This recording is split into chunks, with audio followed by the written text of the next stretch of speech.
गाय के मुख में जब हम रोटी देते हैं, एक रोटी जब देते हैं, या तो गाय के मुख में 16 श्राद्ध में जब रोटी देते हैं तो रोटी को बीच में से तोड़कर, रोटी का जो भाग होता है उसको, मतलब ऊपर से फुलका का परत नहीं निकालना है। रोटी जो सीधी सीधी है ना, जैसे ये रोटी है तो इसको बीच में से तोड़ लिया, 2 भाग विभाजित कर लिया, नीचे वाले भाग में भी थोड़ा सा गुड़ शक्कर रख लिया, ऊपर वाले भाग में भी गुड़ शक्कर रख लिया, एक के ऊपर एक रोटी को रख लिया, वो गाय को दी। तो अपन श्राद्ध पक्ष में 2 पूड़ी का प्रमाण है कि गाय को 2 रोटी दी जाती है, कुत्ता को 2 रोटी दी जाती है। 2 पूड़ी रख के देते नहीं देते? आप लोग तो देते होगे, 2 पूड़ी के ऊपर पूड़ी रखकर, थोड़ा सा मीठा रखकर, नमकीन रखकर, कुत्ते को भी देते, 2 पूड़ी तोड़कर कागा को भी देते। 2 पूड़ी का प्रमाण कहाँ से आया?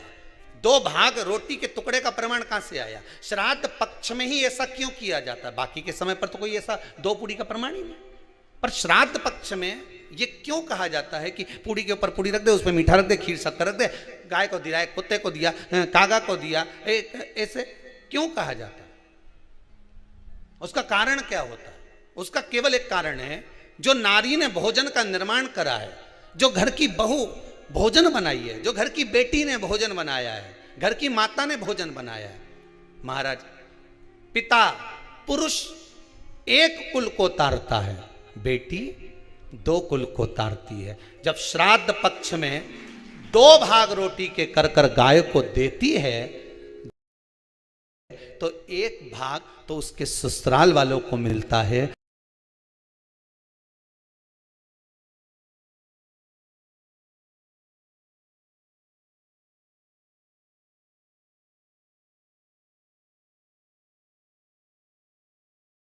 मायके को भी मिले, ससुराल को भी। जब गया जी का पिंड होता है तो नाना नानी सबका स्मरण कराया जाता है। 2 भाग,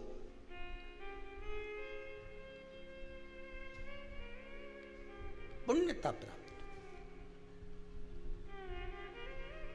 अब लोगों को मालूम तो है नहीं कि 2 पूड़ी क्यों रखते हैं, उसका कारण वर्णित है शास्त्रों। दोनों पक्ष तारने के लिए, दोनों पक्ष का स्मरण कराने। महाराज, बिंदु प्रेत योनि में पड़ा, चंचुला देवी उनके मोक्ष का प्रयोजन कर रही है, प्रयास कर रही। क्या करा जाए कि इनको मोक्ष मिल जाए? कहा शिव महापुराण की कथा। पार्वती मैया की सहेली बन गई और पार्वती मैया ने शिव महापुराण में प्रेत योनि से मुक्त होने के लिए कहा, तुम रुका जी के यहाँ जाओ, देवऋषि नारद के पास जाओ। नारद जी ने तुमरुका जी के पास भेज दिया। क्यों? नारद जी जानते हैं मैं कथा नहीं कह सकता, मैं कथा सुन सकता हूं पर कह नहीं सकता। कहने के लिए मुझे बैठना पड़ेगा, सुनने के लिए हो सकता